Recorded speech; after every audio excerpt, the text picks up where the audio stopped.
Playing the Radical Latino Show. Ladies and gentlemen, put your hands in the air for New York's very own. Latino is taking you to another level. I think there's more radicals than Chivo. Radical Latino, you're buffing it. The radical point of views, I think his views are actually more dangerous. What up, my people? It's your boy, Radical. Now, I'm bringing you guys another special guest. And my main man, Flo, is here in the building. You know what I'm saying? What's up, Flo? What's up, Brad? It's been a while. I think the last time we spoke, it was regarding the topic on slavery in like Texas and Mexico. I think that's the last time we spoke. So it's been a while. Yeah, it's been a while. And bro, if you guys are not following Flo, definitely go follow him. His YouTube channel will be at the bottom. But Flo has dived into deep, like not only Latino but Mexican history. Mm-hmm. A lot of things that I didn't even know. You know, like I think you did a video on how Mexico helped out the black enslaved people. Yes. Yeah, free, right? Mm-hmm. Yes. How was that research? How was that? Did you know that, or did you just like stumble upon that information? So when I was teaching, this is about 8 years ago, I was looking for books on, short stories on just us, right? And I couldn't find anything because it's difficult, as you can probably tell. So I began doing some research, and that's where I found it, right? And then I began to write short stories for my students at the time, and I used some of those topics to cover that. So I just went more into it, and then eventually found more information on that. But it is it is not a known subject or known topic for a lot of people, And this is the reason why I don't know if you noticed, but I took like a year hiatus. Yeah, been out for a minute. Yeah, it was a number of things. Life, being newly married. Congrats. Getting my priorities straight, pretty much. I went from a boy to a man or something. People, you know what I mean. But I had to basically get not only my priorities straight and my life in straight, but I had to mentally get myself together. I couldn't be doing one thing and one thing and one thing and one thing all at once. I felt like I was juggling a lot. So of course, that's the reason why the hiatus, happened and took place. But me coming back and actually coming back and focusing on Latino history, focusing on Latino inventions and the wonderful things that Latino did, not only to improve the world, but to improve America. I'm finding it very, very difficult to find our achievements. Yes. And this is something I've already said before, that for some reason, our achievements are either overlooked, underappreciated, forgotten about, and swept under. You know what I mean? Yes. So the thing, just to even, and it's so funny, some achievements that are Latino that were done, that was done in collaboration with Black Americans, are given to Black Americans and not given to Latinos for some reason. Correct. And I find that very interesting, but again, it's not nobody's fault. It's like, I believe it's the media's fault that tries to put that propaganda in there, but it is what it is. Now, my question to you, that me and you are both seeing that Latino history is pretty much, forgotten about, even scrutinized, right? Oh, you guys didn't do that, or even like, oh, I didn't believe that we actually did that until I did the research. Why is it so difficult for Latinos to find out their own history that we actually contributed in America? Great question. I think the number one thing is that a lot of Latinos don't really know who they are. They have an identity crisis, right? And I think that might be a little different in New York on the East Coast, right? But out here in the West Coast, especially now, I think, and this is probably more common over there. And we were actually just having this conversation with some of my friends and stuff like that. Like when I grew up, when I was a teenager or my early 20s, right? There was a big distinction between who was Latino, who wasn't, right? The politics over here in LA are very different than New York, and I think they have, to some extent, kind of become what is happening on that side. And what I mean by that is that Latinos and blacks and other groups are I would say getting along more, right? And in regards to like the street politics. So I think today there really isn't a focus on that. It's whenever we did have a movement on that, it was very short lived, and it was really, I would say, more Mexican centric than anything. You know, that would be my I guess my answer to that, because we've never really been a collective. We've Even though we have the same struggles, we have the same language. What unifies us as Latinos is the language, the struggle, and to some extent the religion, right? Even though we might not practice it, it is still part of our culture, right? The traditions and stuff like that. So I would say that that's one reason why we don't necessarily know our history or our culture, is because we don't focus on that, right? We never really Yeah, had an and identity that we all focus on. yeah, and I find it very interesting because I speak to certain Latinos who are coming into their adulthood, 17, 16, and I find it very interesting how they're not even being taught their own history from their parents Mhm. at home.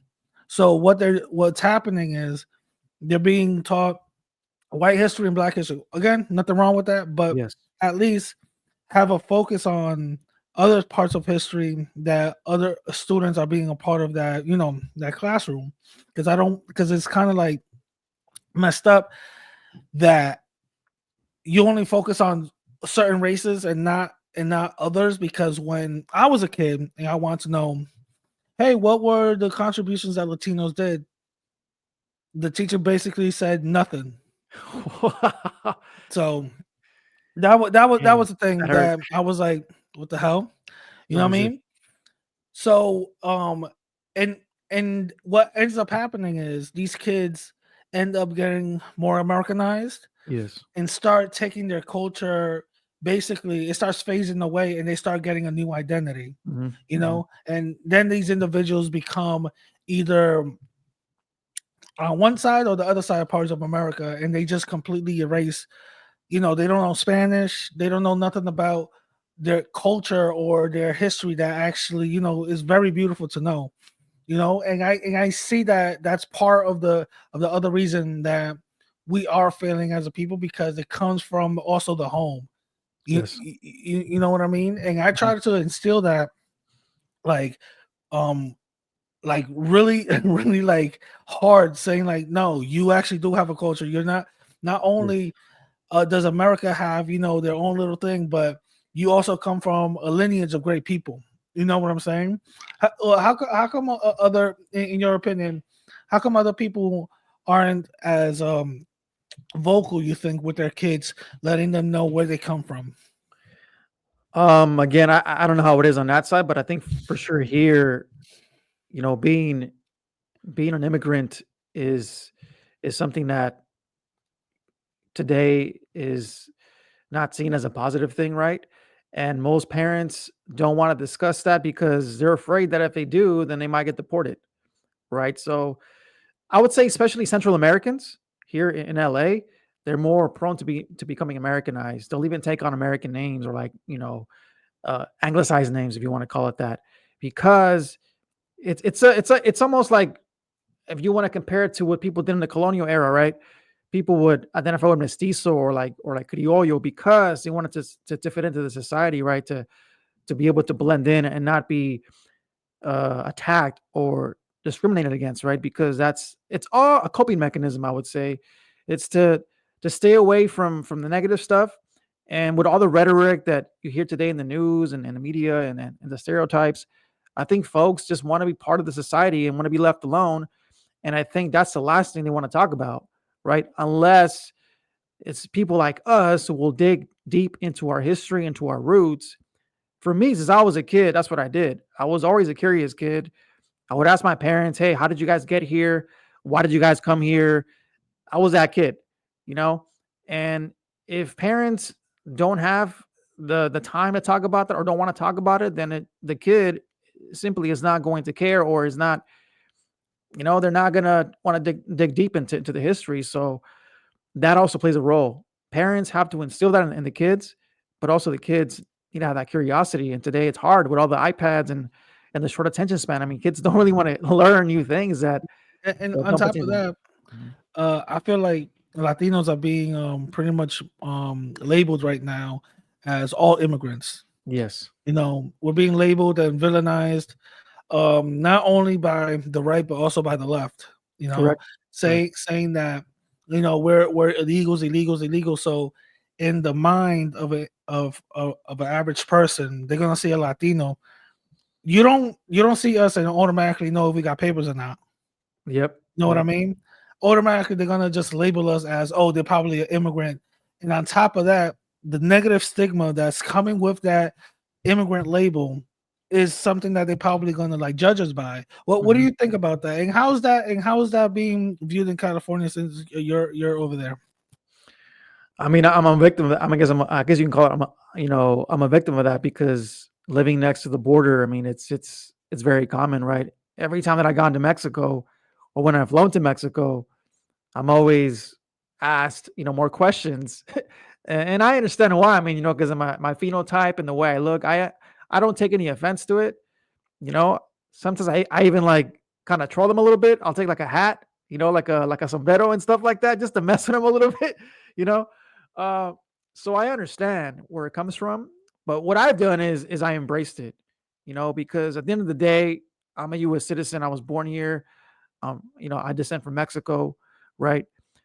But I'm very proud of that. I'm very proud of being able to I guess fly both flags, if you want to call it that. This is why I have this flag that some people call an abomination because it's a mixture of two two different flags, But um, for some folks, like I said, they just don't care. They don't want to be part of where they descend from because one, they're either scared of the consequences, or two, they want to just fit in to the mainstream society to be able to be like everybody else. And I think Latinos historically have done that. The only time they didn't do that, I would say, was during the Chicano movement when they wanted to have their own identity, right? They wanted to be identified as Chicanos. And even though the majority of these folks were Mexican American, for a while, even Central Americans or South Americans would be included in this group because it was essentially a new tribe of people because we're considered to be like a lost people, because we don't have a country, even though we're from this country.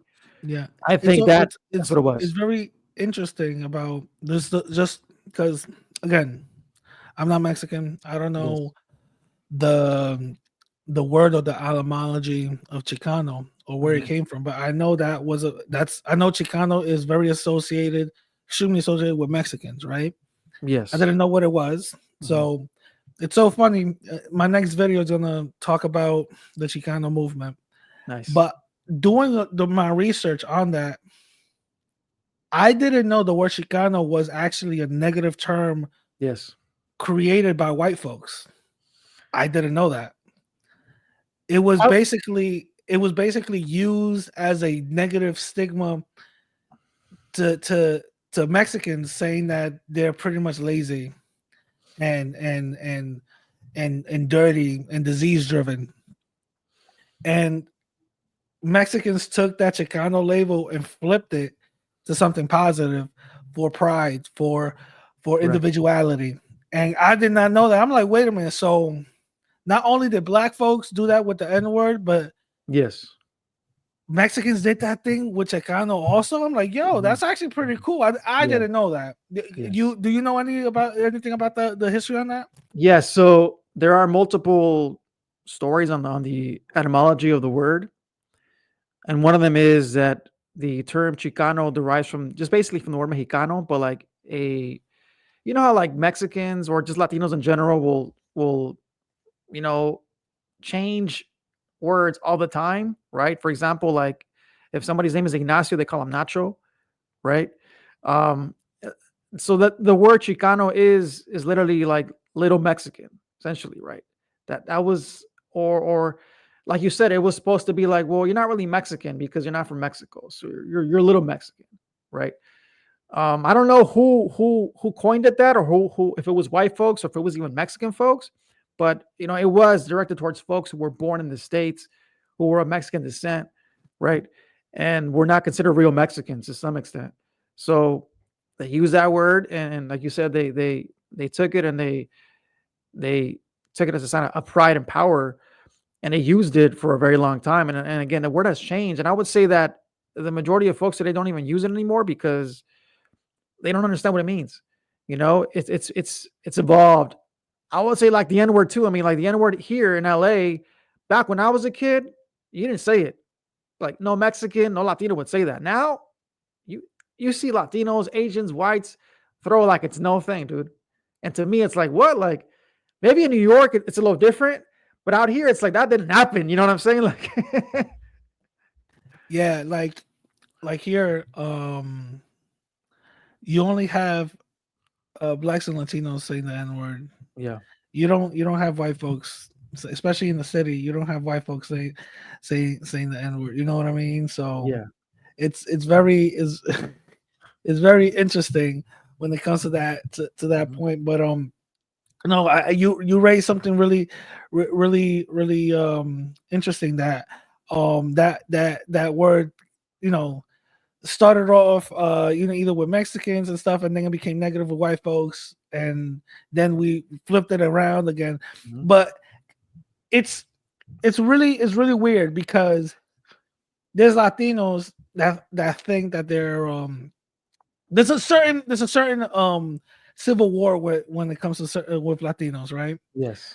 Certain Americanized Latinos think that they're better than their home counterpart, Yes. and certain home counterpart Latinos think that they're better because they're in their homeland and they're going through the real struggle and stuff than Yes. the Americanized Latinos. And one always sees the other one as either better off and giving everything, and I'm the real one struggling over here and all this other Yes. stuff. And the other one just sees them as like a hillbilly hick. You know what I mean? And the thing is that I've never understood where the animosity comes from. I never understood that little civil war because Mhm. let's be honest, when we go back home, they either call us Yankees or gringos, you know what I mean? Yes. And I don't take no offense to that. Mhm. To me, it's like it is what it is. It just is throwing little jabs, you know what I'm saying? But at the end of the day, I understand where that also comes from. It comes from a little bit of like jealousy, like damn, Yes. you could be over there and Mhm. you kind of prospering and stuff. So talk a little bit about that. Yeah, well, I myself, I never personally experienced that where I go because where my parents are from is a very small village, right? So people are very welcoming when you go to those kind of places. They recognize you're not from there, obviously, because you're not. Even if you were from Mexico, like they know you're not from the area because it's so small, right? So I've never dealt with it personally, but I know people who have. Obviously, I know people who are, especially like second, third generation people who are from the United States but have uh, descendants from Mexico. They do feel that kind of way, right? A matter of fact, one of my neighbors, I think he's like fifth generation Mexican American. So like he doesn't even know like where his family is from in Mexico. He's been here that long, right? And for him, he's all in on. He doesn't identify as Mexican at all. He's like fully American. He flies the American flag. You know, Republican. Like he basically the stereotype of what an Americanized Latino is, right? So someone like him can definitely relate to that because one, he's not from he doesn't know anybody from Mexico, right? Even though he is a descendant of Mexico. Um, so he probably deal with something like that. But I myself never have, but it definitely is a real thing because like you said, there's this like jealousy or like, of trying to like constantly one up each other because we got to be better than the other person. That's just the mindset, right?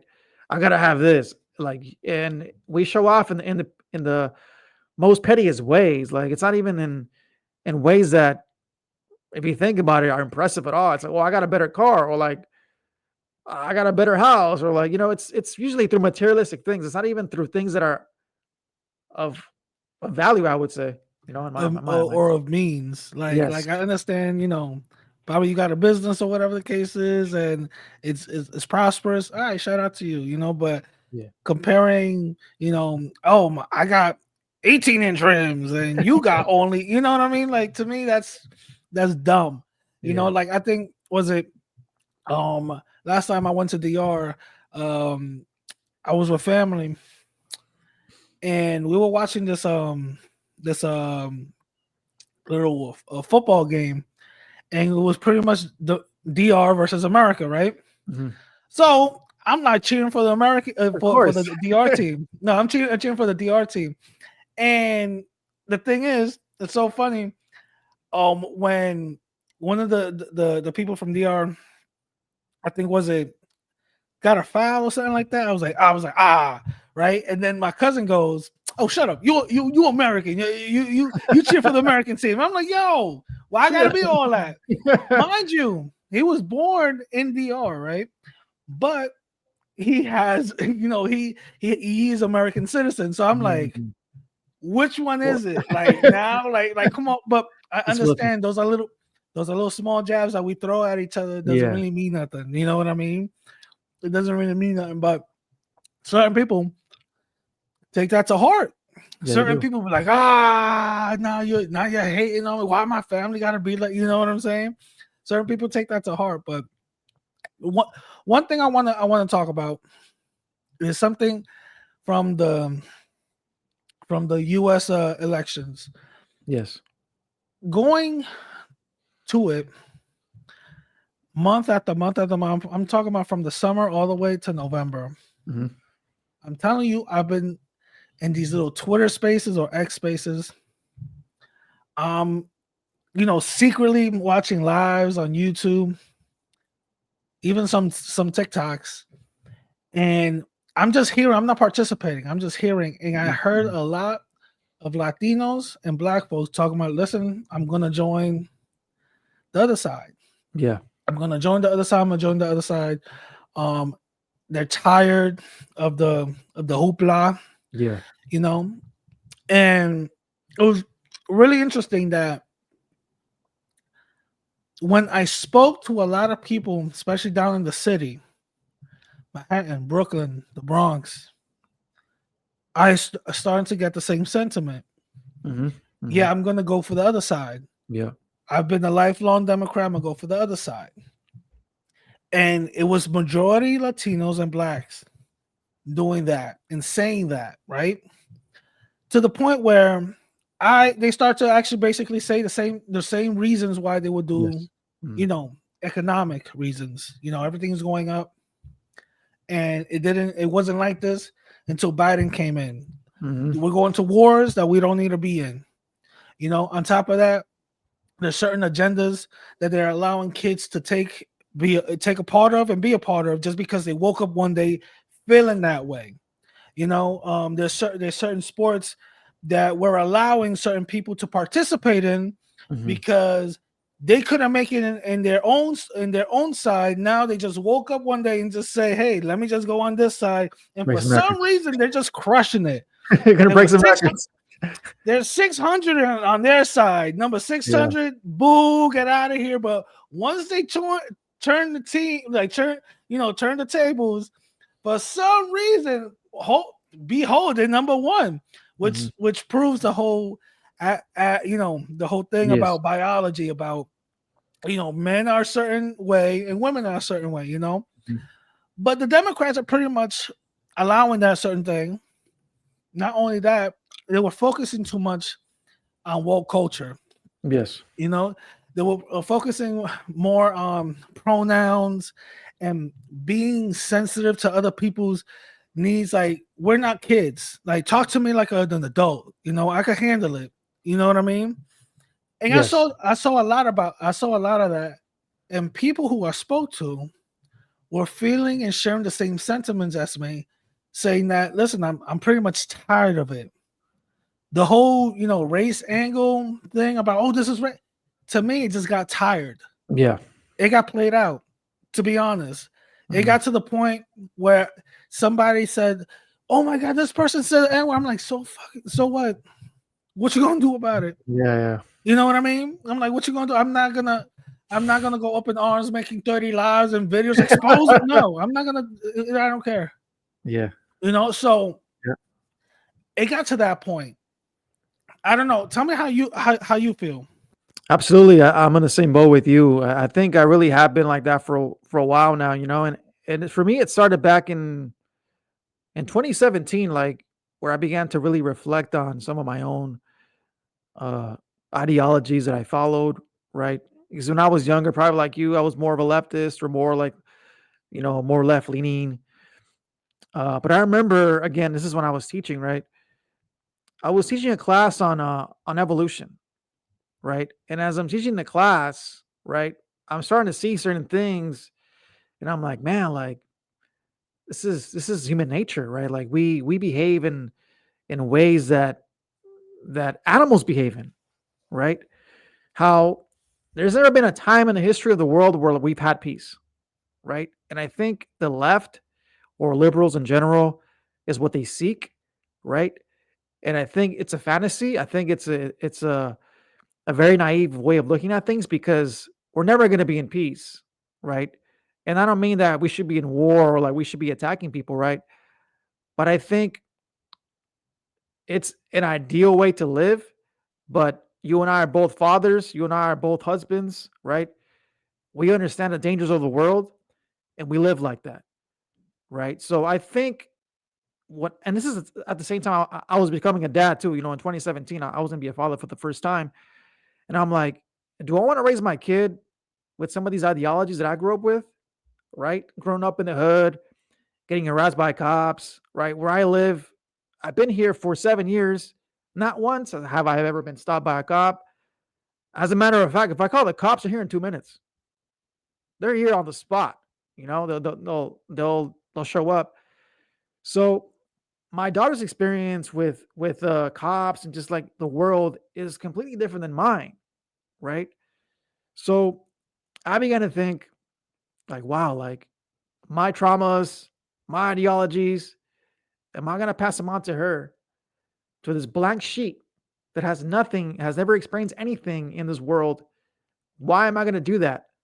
I'm gonna let her live her life, right? Let her experience the world in her own way. And then when I have to come in and tell her and talk about something, then I'll do that, right? So it started there. And ironically, this is around the same time Trump is president. I didn't vote for him in 20, was it 2016? The first time he got elected? Yeah. I didn't vote for him then, right? I didn't vote for who was it, Hillary? As well either. I didn't vote for her. Yeah, it was Hillary, yeah. I voted for somebody else. It wasn't either one of them. But anywho, I began to like really look at it and just kind of like you step back a little bit. And this is before I was making any content. So I was just an observer, right? And then yeah, like as the pandemic hit and the agendas, and this is the way I see it. I didn't become more right leaning. The left went way to the left. So I've stayed where I've stayed. They have just gone to a place that I don't want to go to, right? So they basically left you. They left me, right? Yeah. The left you. No, yeah, I get it. And now I understand why people become conservative, because at the end of the day, everyone is trying to conserve their ideals, their ideologies, right? Somebody who was born in the 50s, right, grew up with a certain mindset, and they believe what they believe, and they're going to conserve that. So to the new generation, they're going to be like, oh, these guys are old school, they're conservatives, right? It's only a matter of time before you become a conservative to some extent, because you're trying to conserve what you think is best for you and your family, right? If you don't become a conservative, then you don't really stand on anything. You're just following bandwagon movements. This is the way I see it, right? So I've always been, I guess you could say, anti-establishment, and I think Democrats represent the establishment for the most part. You know? Oh yeah, no. Now, yeah, of course Yeah. they went from defund the police to defund the police and give us money, and we'll buy mansions with it, and not do nothing about it. You understand? And Yep. it's so weird because there's a lot of things that I'm seeing giving updates on and Yes. seeing that what's happening now to where I was a few years ago, Yeah, I've seen it. where Me too. I'm like, I used to get outraged for certain things I like this. remember. Now I'm seeing I'm seeing both Yeah. sides, and Yep. I'm like, I don't. Let me give you an example. Recently, Daniel Penny got acquitted for murder, in New York. If you don't know who Daniel Penny is, it's basically the dude that choked out the homeless guy in the train. Mm. That's pretty much what happened, right? Yes. In the media, they love it when it's black and white. They love it. Of course. They I I've actually seen the same exact thing that happened to George Floyd happened to a Latino. Nothing happens. Of course. No media outrage. No 60-minute breakdown Not a of the story to knee sell. going down frame by frame and all this other stuff. And then you see people like analyzing it. Well, if you actually see, no, nothing was done. They Nothing was justify it. done. I've actually seen Latinos in worse positions getting spoken to in worse ways, and nothing is done. Nothing. No outrage. No hashtag. No Latino Lives Matter. People coming out of nowhere with picket signs. Nothing. But when I see something happen to black folks, you see this literally ABC, CNN, Fox News, so on and so forth. And then you're like, wait a minute, how come they not? I'm not trying to say like their trauma gets more coverage, but why is that pushed a little bit more? That kind of tells you that It's more profitable. they like the BS. They like the issues. They like the infighting. They like it when The black story. folks go out. Yeah, black folks go out talking about kill whitey, and they're like, oh, let's put that blasted all over the page. They like that type of stuff because, like you said, it makes money, and it's unfortunate that it does. Now, when the Daniel Penny thing happened, at first I'm like, well, that's kind of crazy. Maybe he shouldn't choke the dude out, but let's hear both sides, and also let's see what happened. So I kind of did a little deep dive. I ended up finding out that this homeless dude walked into the car, started threatening people, talking about, I'm gonna kill y'all. I'm gonna kill you. I'm gonna kill you. I want to go back to jail. I'm gonna kill you. I don't care about if I die. I'm gonna kill you. Right then and there, anybody could stop, but no, I kept on going. After I seen the video, my man chokes the dude out for like a good 8 minutes. This is actually on video. The Daniel Penny dude gets up. The dude is down on the ground, but he's still breathing, so he didn't die on the scene. Ambulance come in, boom, boom, boom. The ambulance even stated in court, yeah, he was still breathing. He died later on due to the choking. Not saying that the choking didn't play a big factor. Just saying that he didn't die right then and there. He died later on, but the choking did play a factor on it. All right, cool. All of that happens. People are calling this dude, because he's white, a racist. They're calling this guy a white supremacist. This guy is like, evil of the most, like he's like Hitler's son. That's it. It's over. So come to find out, the homeless guy, not only does he have priors, but he has a history of assaulting people in the train. For example, he broke some lady's orbital bone, apparently, like her eye socket, kidnapped a little 4-year-old girl from the train station, and it didn't take long for him to get arrested. Literally, it was like less than 4 seconds. He got arrested right then and there. He did it in front of cops like an idiot. This guy assaulted a group of old people because they denied giving him money. So this dude was completely out of his mind, and on top of that, he was violent. So when somebody comes in to an enclosed space yelling, "I'm gonna kill somebody, I don't care about going to jail," you don't know if they're really for real or not. Yeah. And then this lady from Black Lives Matter talking about this is white supremacy, this and this and this and all this other stuff. And in my mind, I said, wait a minute, hold on. This guy was homeless. Where the hell were y'all? There you go. Before he was homeless. Don't y'all get millions of dollars and buy mansions? You couldn't put him in your mansion, right? Rooms? Are you serious? Now you care when something happened, but yet my man was homeless in the street. You couldn't be like, hey, look, I'm from Black Lives Matter. I care about your life. Your life matters. Come into one of my 17 mansions. that couldn't cross the person's mind. Maybe get on some mental health or something like that. It gets even better. Guy gets acquitted. People on Twitter going crazy. Come to find out, the dad, mind you, the dad of this dude, the crazy guy, wants to sue Daniel Penny for like millions of dollars. And then I go again, where the hell were you? This dude was homeless. You mean to tell me you didn't care about his life whatsoever? But now when something happens, you want to get the hell up out of here, bro. So right then and there, it gave me more confirmation to like, yo, this whole race thing is a hustle. Yep. This whole thing is a hustle. Played out, like you said. There's certain people who are real about it, and unfortunately, they don't get the shine that most grifters do.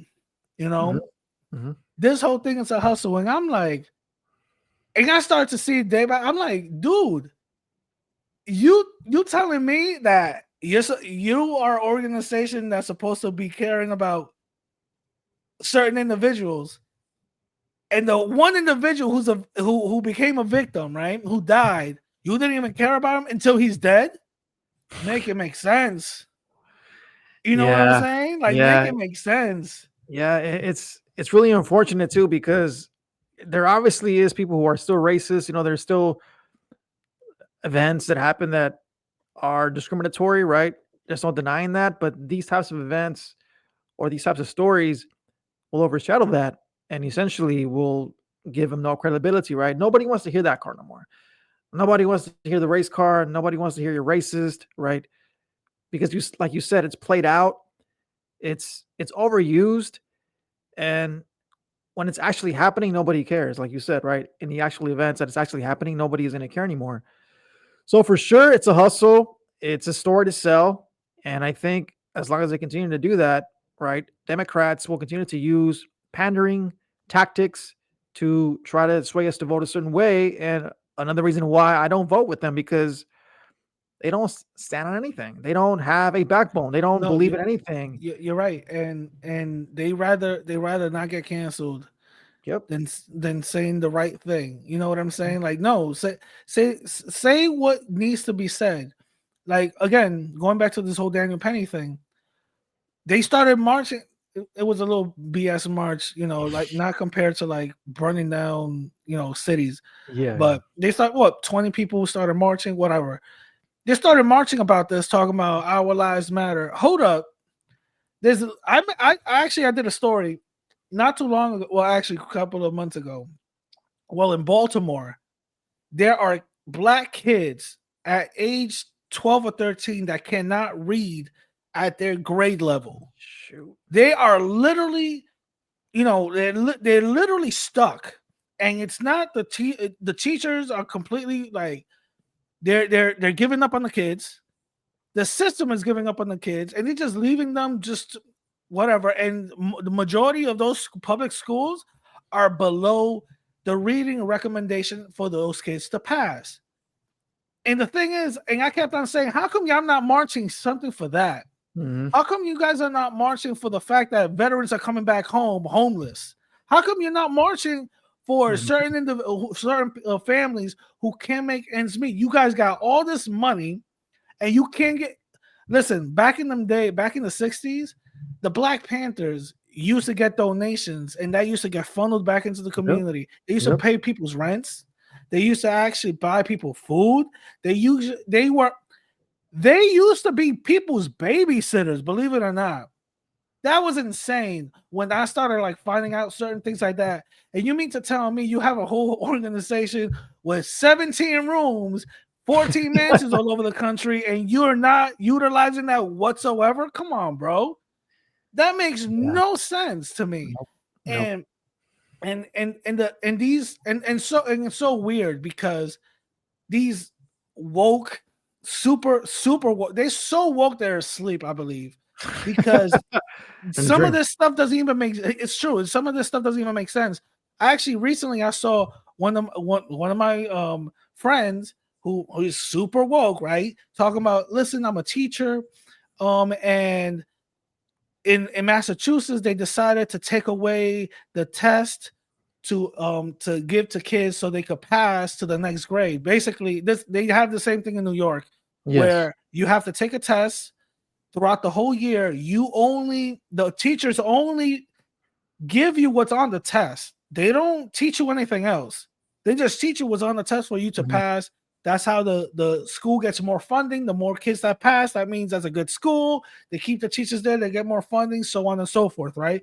You basically are not learning anything. What you're learning is supposed to be learned on the test. I don't think that helps.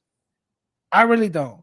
I think that what really helps is teaching them what they need to be taught, not what's supposed to be on the test so the school could look good, right? So in Massachusetts, apparently they took that away. And the reason why she's happy about this, mind you, because these tests were not made by people who look like us. What the fuck does that have to do with anything? I literally looked at my screen. I was like, what? Because the tests are not done by people who look. Who cares? Are these kids reading at an age grade? And they don't even care. The kids don't even care, to be very, very frank with you.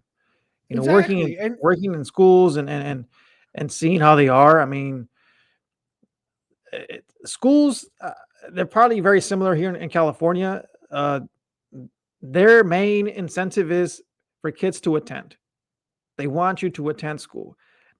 Yes, so they want you to pass. Of course, it does increase the funding, but the main priority is show up to class, because the schools get paid for attendance. This is why in the 60s and blowouts, right, when the Chicano students walked out, it was messing with their pockets. That's why they did that, right? Because they knew that was going to destroy the ADA, what they call the average daily attendance, right? So the priority for schools is attendance. So I can see why she said that, right? I don't necessarily agree with what she said either, but it's just the system for teaching today is just, it doesn't work. Whatever they're doing does not work as long as your focus is on, getting kids just to show up. I agree with you. It's to me, it's insane. For example, my daughter that comes to me, right, for history. She doesn't come to me for math. She knows for a fact that I'm not good at that. But she comes to me for history. And I'm pretty well-rounded in history. And if I'm not, I'm gonna do the research to learn. You know how many papers I helped her with about history that she even got in A. First of all, I never got in an A++ in my damn life. I never even seen that. I didn't think it was a real thing. Now you got it. This little monster is getting A++s out the ass when it comes to history, because not only is she coming to me, but I'm explaining certain things that's not in the books. I'm explaining certain things and telling her certain things to put down that a lot of people don't know about, but will find interesting. And she will put those type of things down to the point where even the teacher wrote in one of her last little quizzes that tell your parents they're doing a good job with you because I learned something new today, which is interesting. And the thing is that, again, I believe it comes in the home. It comes to the home. You know, Yes. it starts here. Yes. Mhm. That when we have, again, you have this amalgamation of this little person that looks half like you and half like the other person, and they're a sponge, and they're getting fed information. Hopefully, it's not the wrong information, but still, they're getting fed information. Your job is to squeeze a certain dirty water out and keep it clean, just a little bit, as much as you can, so they could keep on developing. Hopefully, they keep their innocence as much as they can, you know. But that's is what I've been, trying to do. And she comes to me more than her mom.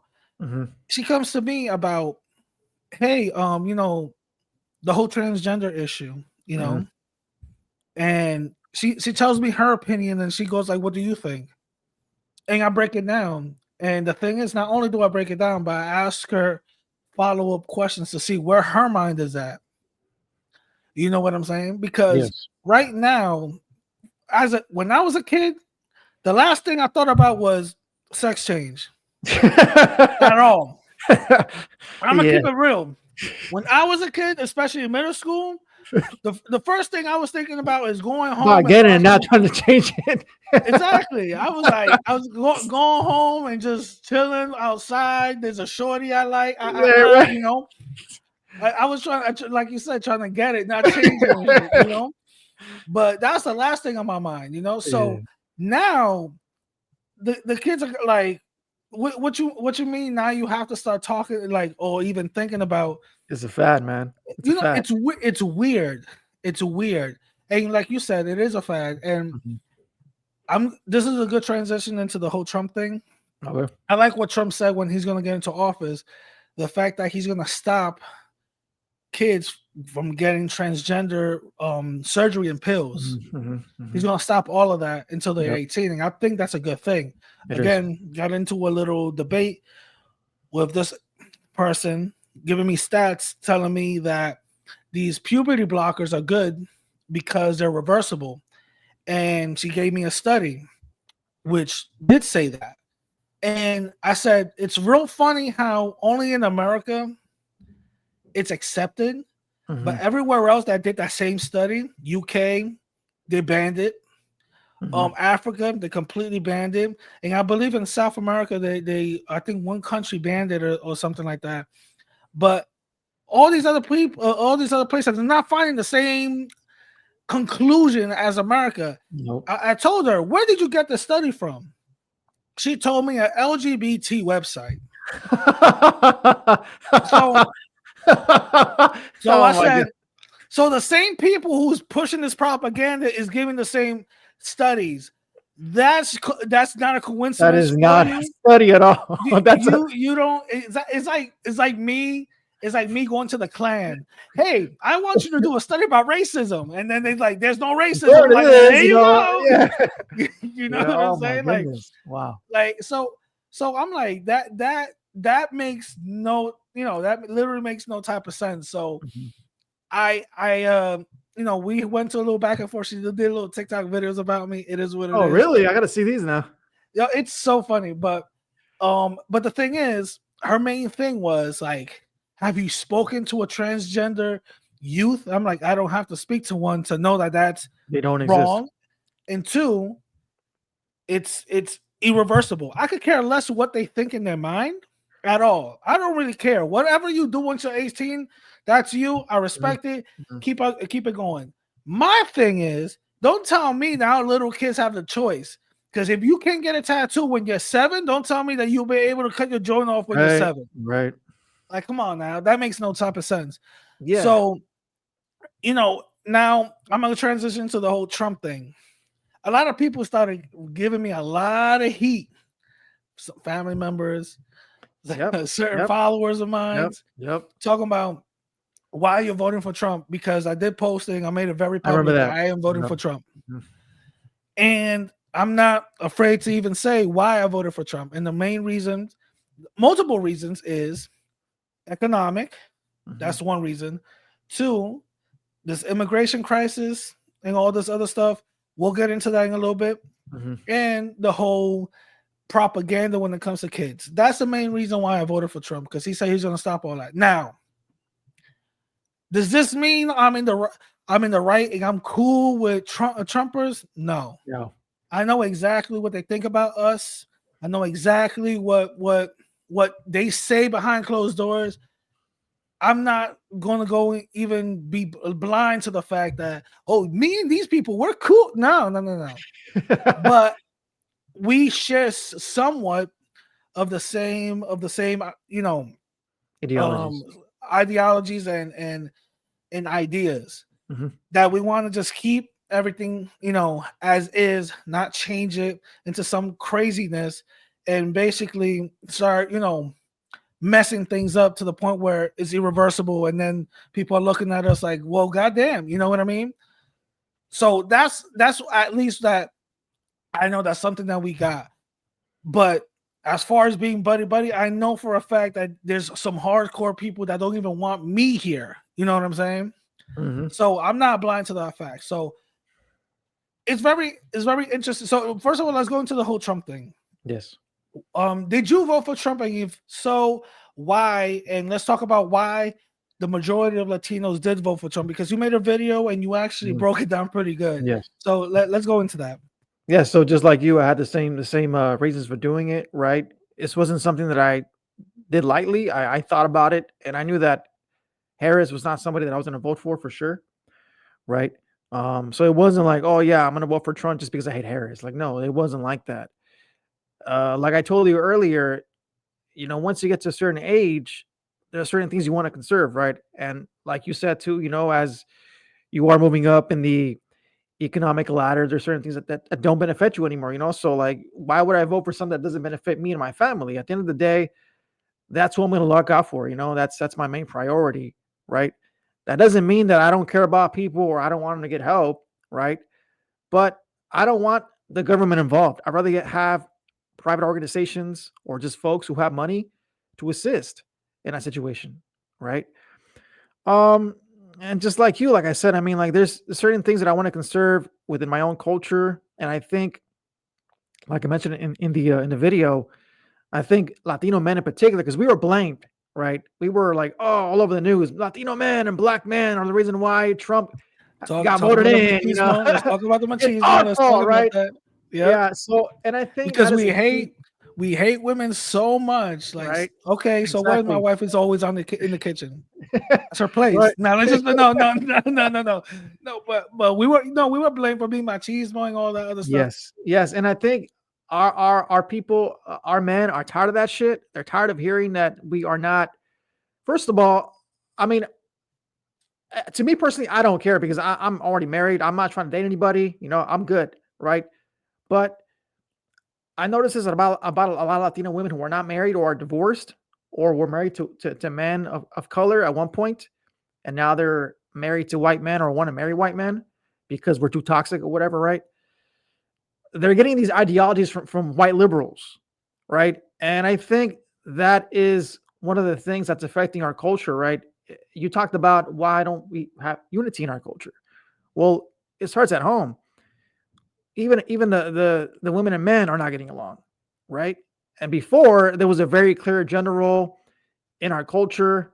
The men went to work, women stayed at home. Again, I'm not saying that that's how it should be, right? But if it works for you, I mean, why not, right? If you're the one that's doing it and it works for you and your family, right? And it's you guys are getting along, like why break that, right? And I think a lot of women today in our culture who grew up in a very toxic environment, right? Maybe their fathers weren't around, or if they were not very good to them. They will take that, right, and weaponize it against us and say that, we're the problem, right? And to me, this is why I find people like AOC or just these politicians who are very woke but are married to white men. And again, I don't have an issue with that, right? But all of these women who are very woke have a white husband. Kamala Harris, right? I forget the other one. I think she's Muslim, black Muslim. Don't know her name, but they're all it's just ironic how you talk about the enemy, right? And there's a saying that goes, politicize on the streets, but colonize in the sheets. Mm-hmm. And I think these women represent that, right? Yeah. It's just ironic how you want to blame us for being toxic, right? For being machistas, but then you go out and marry these men who are part of the system you hate. So, exactly. like, if you really want to change that, how about you focus on your community and focus on the men that are toxic, according to you, right? And fix the issue, because if you have that much love for your community and really want to see it grow, this is what I tell women all the time who speak this kind of rhetoric. What are you doing to help men out? Mm-hmm. Because if all you're doing is talking about how bad they are, you're not solving the issue. You're just making it worse, and these men are not going to want to date you. Period. Yeah. No, you're right, and I believe social media and the lack of family has given women a false sense of not only value but a false sense of reality. Mm-hmm. Especially, and I'm gonna be very real. Men have a lot to do with this also. I'm not just blaming women. Let's get some water. Hold on a second. Oh yeah, go ahead. Go ahead. Continue. Yeah, men have a lot to do with this as well.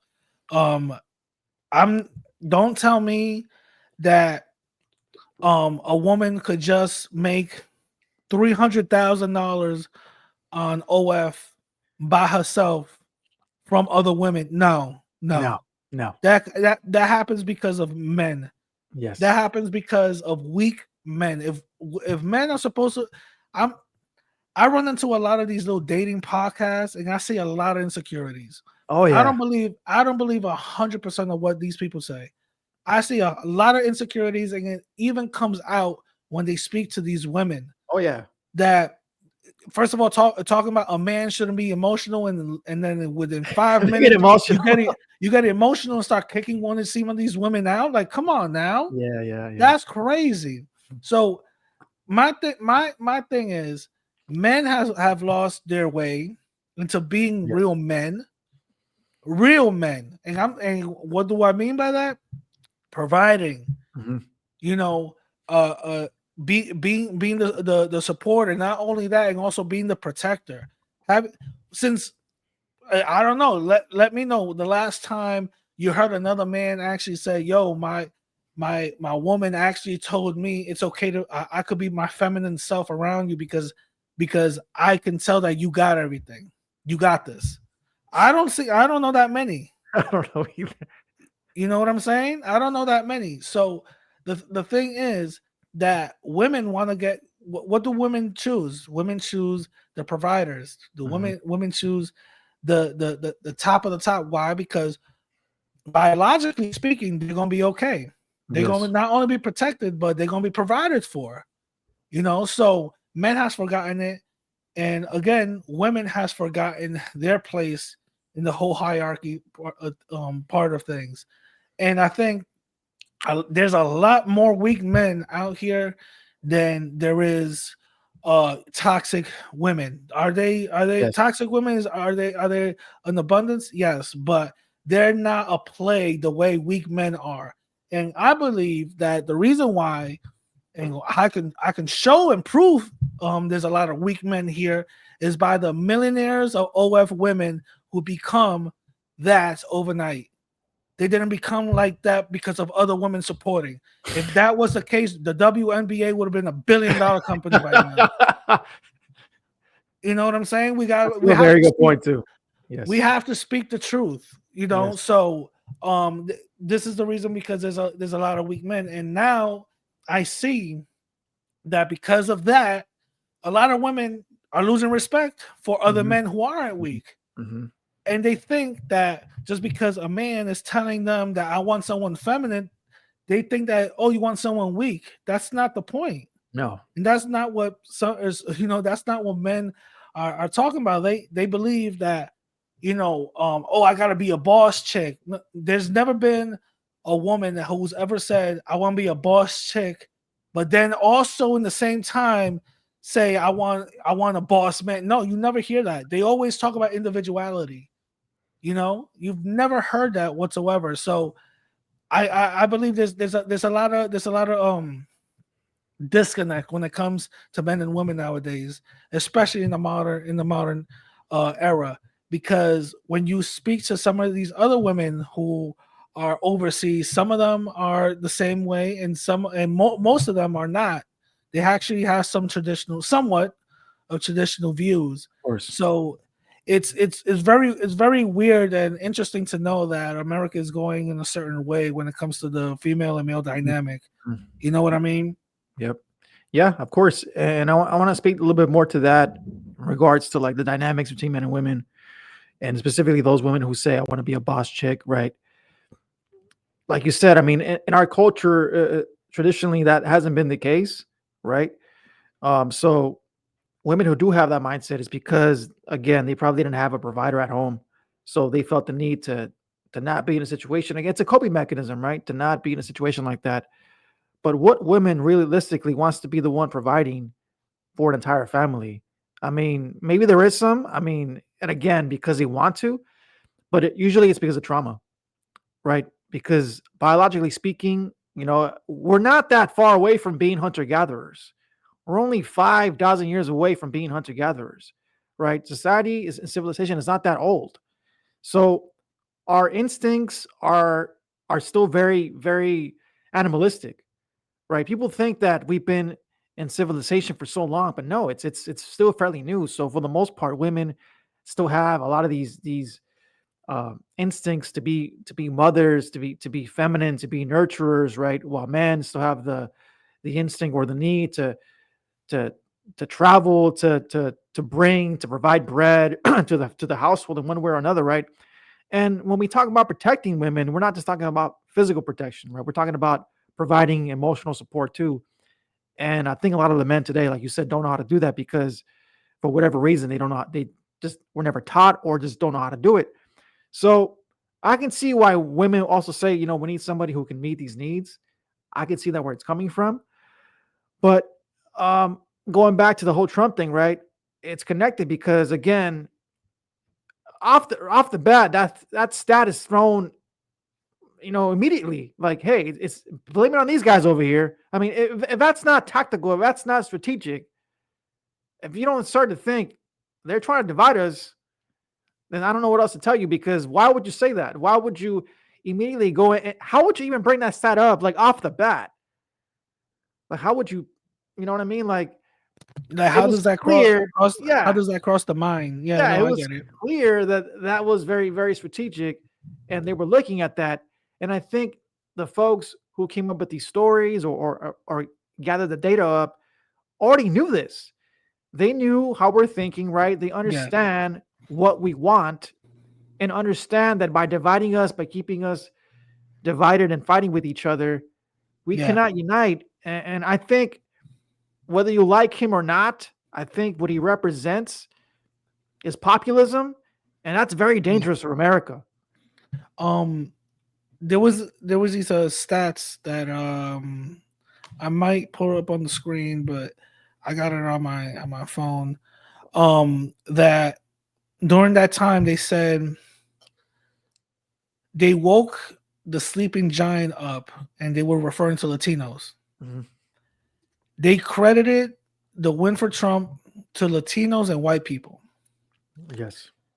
Um, from the stats that I've gathered, I believe it was like 50 something percent of Latinos voted for Trump, and 49 something voted for the Democrats Yes. for Harris. Mhm. It was pretty much, you can say it was pretty much split down in the middle. Not It wasn't that far, but you could see the skew. It was more red than blue. Yes. Um, I think Latinos are pretty much always been on that whole 50-50 divide type of thing, but this time it was more prominent than anything else. Historically now, more black men voted for Trump than any other time. But I believe the stats is still that I've saw was 93% of black women voted for Harris, and 89%, I believe, of black men voted for Harris.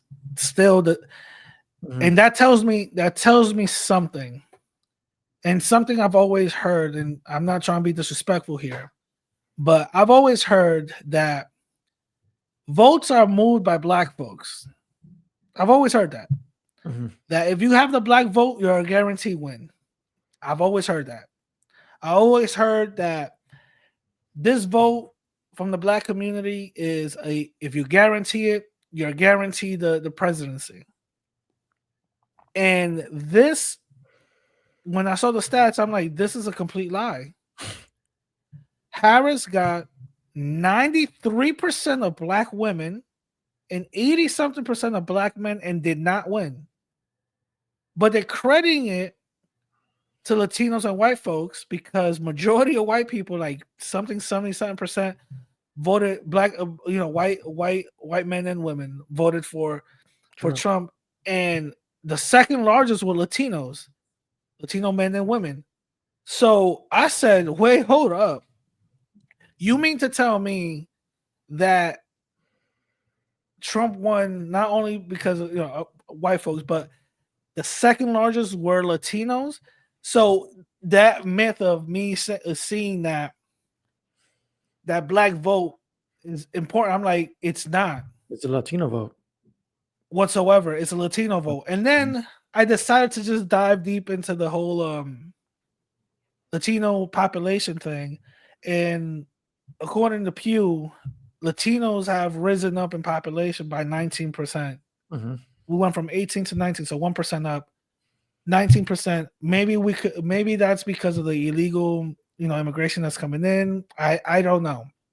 But that is a huge percentage. That tells me that the biggest non-white factor here in America is the largest, which is Latinos.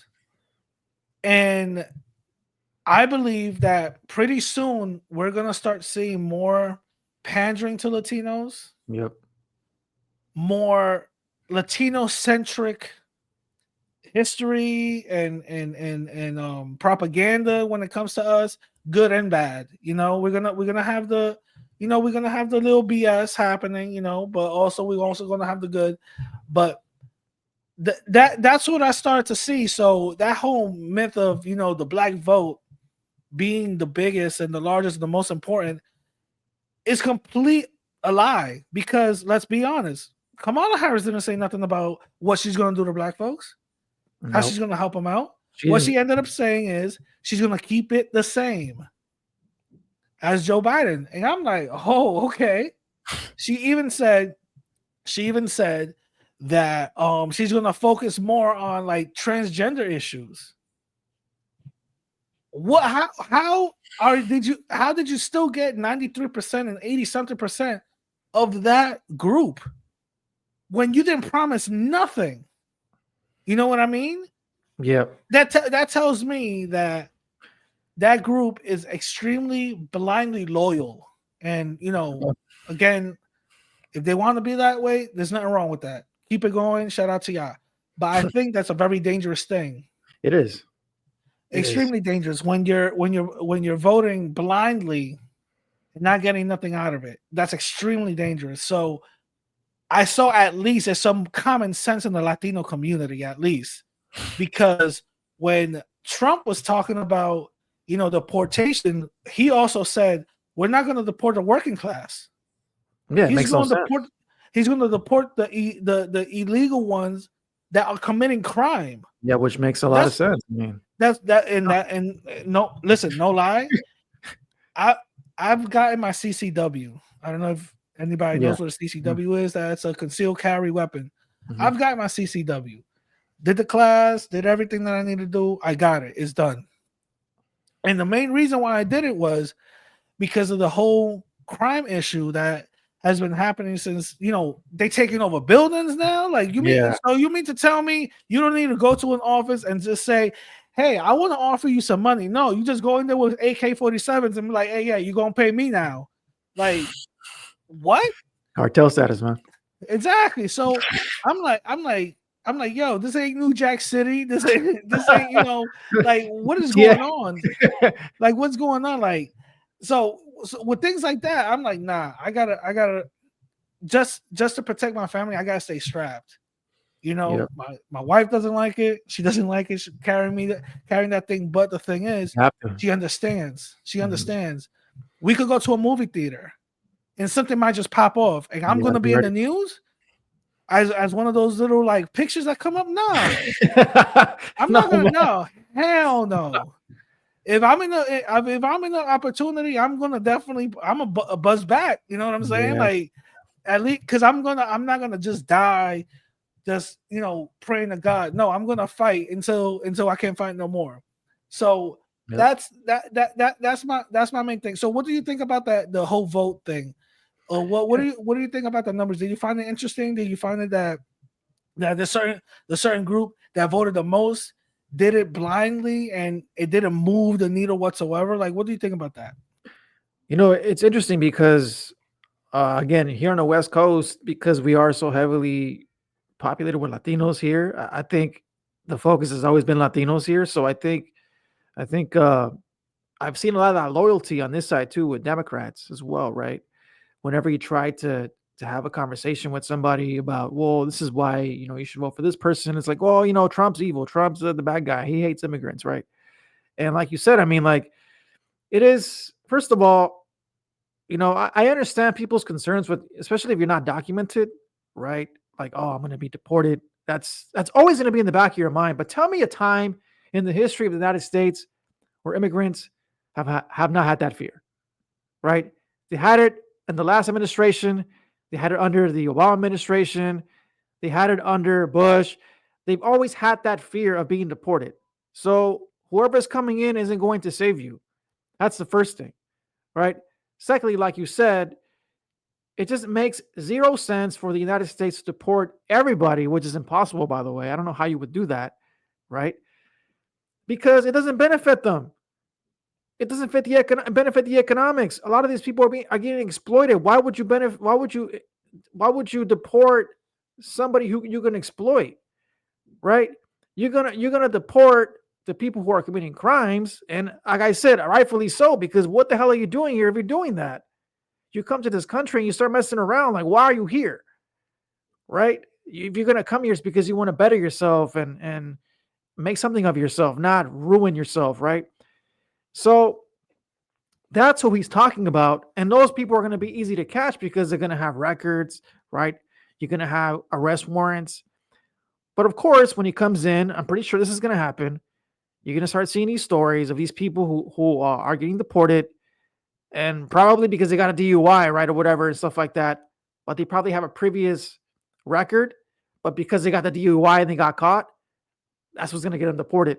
And people are going to be like, oh my God, look, you see, he's supporting this innocent man. You know, he just got a DUI. Like, no, man, like, you have to be more logical than that and realize that these people are doing it to themselves. Like, why would you come here and do that, right? So I'm not worried about that because, like I said, I mean, the people that I know that are undocumented, that are not doing crimes, they got nothing to worry about.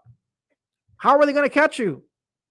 What are you doing? Unless you're doing something stupid, you're not going to get caught. Like, there's no way of being caught. You know what I mean? Bro, I know exactly. Listen, my wife, she's an immigration lawyer, right? She does visas. She does, staying statuses. She does all those. I don't know nothing about it.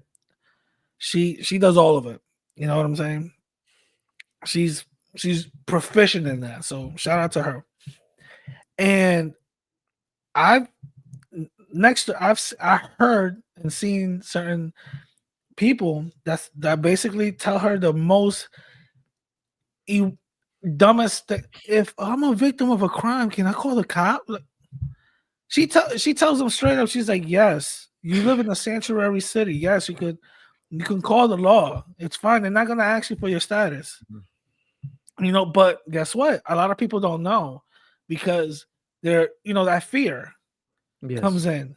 And unfortunately, a lot of people know, especially in California and New York, it's much better to rob an illegal Yep. or another drug dealer, because both of them I'm not gonna call the cops. You know what I mean? Yep. And it's unfortunate, but it happens. But I know there's a lot of illegals that are waking up to that. Like my wife sees them every day.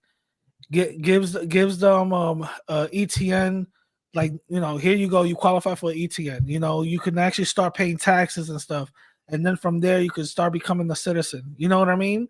She does this, and I've opened my eyes to new things that I didn't even know was a possibility. There was a woman that's been here for 17 years, and she had a couple of kids, but still her fear is to, like, get deported or whatever the case is. And mind you, she has a business. Oh wow. She has a business. My wife goes in there within maybe 6 months. She already has a social, and she has her own ID, and she's good now. You know what I mean? But the thing is, you can't be going around in life just scared that la migra might get me. You know what I mean? Like, it's unfortunate. And there's certain people who prey on that fear. It's unfortunate with that too. Yep. And there's certain people who see them as victims, see them as victims, and like, I'm gonna victimize them a lot more. It's messed up. But at least I know that there's people like my wife and other people who are out there who are willing to help. And listen, I had fights with my wife when she wants to even do these jobs for free. And I'm like, yo, the point is get the money. Yeah, especially if you're a lawyer. I mean, like, it's like a lot of work. And yeah, exactly. But when you hear some of these stories, you're like, damn, like, can you pay us with food? Like, you know what I mean? Like, yeah. Because like, she has a heart, you know what I'm saying? And it's not easy. It's not easy finding new clients, but the way things been going, especially last year to this year, she's on the grind where she's getting new clients literally every other week. Wow. And it's been a blessing. That's been a huge blessing to us. But the thing is that just hearing some of these stories is like, whoa, you know what I mean? Like, I didn't know people go through stuff like that, and it kind of gives you a different sense of, like, pride. Like, yo, how come I'm not improving myself? You know what I mean? Or doing what I need to do. These people literally come from a place of, like, war-torn, like, poverty, or not even that. They come from, like, mud, and they come here and outwork Americans. I'm like, shit. You know what I'm saying? And again, nothing wrong with that. They have a different drive that we don't. And I'm like, how come we don't have that drive? You know what I mean? What you got to say about that? Well, because, they got no other option. That's where that drive comes from. You come from, especially from these countries that are poverty stricken, in some cases full of violence, right? Like, you're not going to go back to that. And I think the mistake that a lot of immigrant parents make is that they don't necessarily, again, this is going back to the whole culture thing, right? They don't teach them the struggle of what it takes to get these things, right? I remember when I was very young and I was just starting to work in the school system, seeing these kids who had, like, Jordans, they had, at the time, the iPods, they had everything, right? That their parents probably, like, worked their asses off for. But these kids were failing classes. They were misbehaving, right? And I remember, like, when I was a kid, if I got an F, bro, that was it. Like, I was losing my allowance. That's how like strict my parents were with me, So I understood the struggle that it took for me to, to get something, right? And I think when these parents are so focused on working, and making a better living, they forget that sometimes, And the kids, again, if they're not curious, they don't ask. So we become I guess we, in general, like Americans who are of Latino descent, don't appreciate that struggle. So we don't make the best of it, right? The ones that do, you'll see it, because they'll make something of themselves, right? We'll create a foundation for our kids, which is what I think you and I have done to some extent, with our families. And this is why we understand and why we vote a certain way, because we understand what it takes to get there.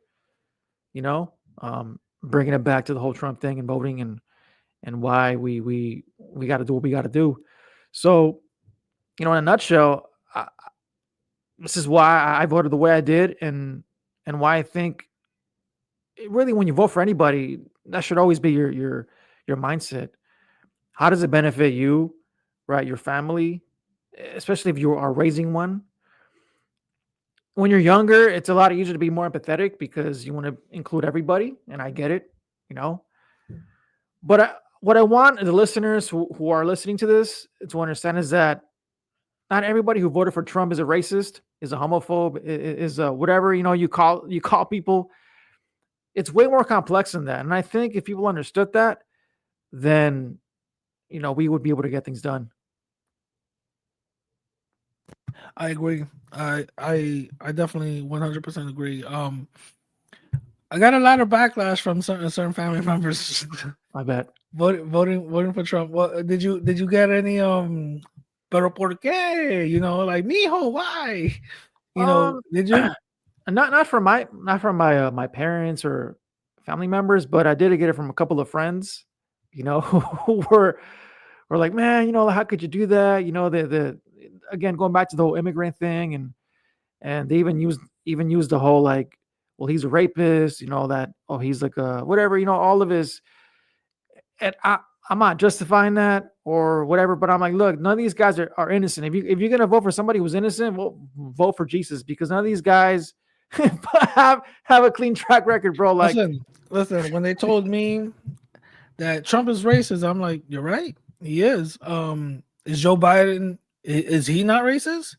Well, and I showed them clips of him going against integration in schools, and their mouth is like, what? I'm like, well, there it is. It doesn't matter who you go, and I'm telling you, that whole racism thing has gone literally. I really don't care anymore. That goes like from one thing on to other. That whole thing is like, I'm tired of it. I'm tired, So when they say, "Oh, he's racist," I'm like, who isn't? Who isn't? Especially walking home at night. Who isn't? Yeah. And when you put it like that, they start thinking. It's a little different. It's a little different. And the thing is that I'm like, at the end of the day, I'm just like you said, I'm gonna do what's best for me and also what's best for my community. If an individual is telling me that's been, increasing gas prices, grocery prices, going to wars all over the place, that has nothing to do with us, giving money to other people who are going to wars, that has nothing to do with us, housing certain individuals up in hotels when you got homeless veterans and homeless people who need those type of things. When you telling me that you're gonna keep everything the same, and this other person said, I'm actually gonna change and this is what I'm gonna do, and sometimes he doesn't really have a good plan and he just said, we'll come up with something. At least it's something. It gives you hope. Then it's exactly. It's hope. At least it's hope. Then just, hey, I'm gonna keep it the same. Keeping it the same is what we just got, and this is the reason why we're in this issue. You know what I mean? So, and what I do, when they've asked me that too, is like, why did you vote for Trump? I'm like, why did you vote for Kamala? If your answer is because I hate Trump, then how does that make you better than me? Right? If that's your only reason why you voted for Trump, then there's an issue. Yeah, or for Kamala, sorry. I've noticed something about the far left. They're the violent extreme hand of the far right. Yeah. Yeah. The same exact one. There's If different you will things. go, but check, but check this out. If you go against their ideologies or whatever, they'll dox you. Mm-hmm. They'll want to kill you. Mm-hmm. They will say the nastiest things and all this other stuff. For example, look what happened to Nick Fuentes. Again, I'm not a Nick Fuentes supporter whatsoever. But Yeah, for they went to people his that house, don't right? know, Yeah. a lady went up there. She got pepper sprayed. Then some dude went up there after killing, I think, was it his family or two random people with a crossbow wanting to kill him. Shit. So you tell me, if the far right is as extreme as they are, you don't think the far left is the same way? You feel me? Like, the only thing is you could actually see them from far away with all that blue hair and green stuff. But the thing is, no, but the enemies is coming. No, let me stop. No, Yeah. but the thing is that they're the exact same thing, just both on different sides. For sure, man. One For is sure. no better than the other. They I both agree. think the exact same. And if you actually sit down to talk to one of them, I believe that they'll see that they have more in common than they think they have difference. Yeah, I mean, what makes them very similar is that they're so into their ideologies that they forgot to think, and everybody else in between, right? That doesn't meet or doesn't follow their agendas is the enemy. So people like us who are free thinkers, I mean, like I said, if you didn't change your mind in the last 5 6 years with what's happened, then either you're not thinking or you're not reading things or you're just stuck somewhere. You're so into, and I know this is about people who are on the left or even on the. I don't really interact with so many folks on the right, but those on the left that I do interact with, what I notice about them is that they've been like this for so long, right? They've been about the movement, Black Lives Matter, like whatever they believe in, right? That when even if they begin to question themselves, they don't want to look in the mirror because they've been that for so long. Their whole identity is tied to that. So if they begin to change that, they don't know who they are. Their whole sense of value is tied to that, right? Going to a protest, right? Like you said, those people who protested that one guy, right? Why are you not out there for other things that are more relevant? So they don't want to face that, because if they face that, then they have nothing else to live for. They have no other purpose, and nobody wants to live with no purpose. Exactly. And before we wrap it up, I just want to say it's really interesting to see that like I said, I was when I first started this whole Yeah, I thing, I remember. was on the left. I was Mr. Expose this racist and all this other stuff. And I started to question my own ideology because Yeah. certain things weren't even making sense from my point of view. Certain things were pretty much clashing, and I said, wait, I gotta step back a little bit. Mhm. And to the point where I started making certain videos and certain commentary, that would be against what I would mostly say. And the reason why I would do that is because I start to think differently. I start to see things differently. I start to see that, wait a minute, this cannot be, this can't be true because of this and this and this. You know what I mean? This can't be true because of this and like, mind you, when Trump first came into to office, all you saw was 24/7 coverage Oh yeah. of the smallest things of what he does. People getting fired, talking about, oh, there's a whistleblower. He's actually doing this. He read Mein Kampf and all this other stuff. And what does that do? That gives the individuals who are triggered easily, like that I was, something to latch onto and go, you see, this is proof. You know what I mean? And in reality, it was nothing. It was just basically a dog whistle. It was basically nothing. Mhm. The whole again, like I said, the whole racism angle is dead to me. It's Yeah. dead. Yep. It's pointless to be completely honest. But tell them where they can find you, Flo. Tell them any last affirmations you want to give to the people and all that.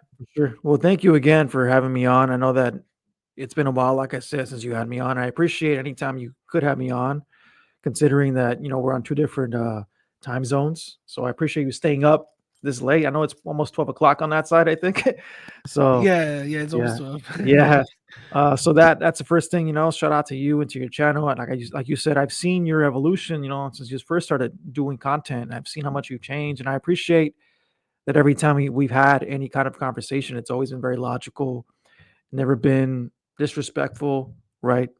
Because I think when we initially communicated with each other, I think, we didn't necessarily agree on everything, but even then, we've always had, respectful conversations. So that's one thing, I appreciate that. And secondly, as far as where you can follow me, most of my stuff is on YouTube nowadays. I don't really post stuff on my Instagram. I mean, I do, but it's usually tied to like my TikTok or to to my all of my content creation, right? So if you do want to look that up, I know that Arad is going to put it on the I think on the link up, Description. right? I'll Yes. put it. So I will give you my Insta bio. My Insta bio will direct you to all of the stuff that I do. If you will listen to the audio stuff, it's all over the audio platforms. I mainly focus on history because that's my thing. I'm a historian. So most of the content I create is history related. I do have some YouTube shorts. If you don't want to watch the entire episode, I get it. People have a short attention span. The But TikTok brain. yeah. So a lot of my stuff is on there. But yeah, I mean, I don't really care about getting followers. I mean, if you want to follow me, cool. If not, hey, it's all good. I don't really care about that, right? But yeah, I'll give you the stuff. I'll give you the Insta bio, and it'll have all of my links to everything if you want to listen to it. And yeah.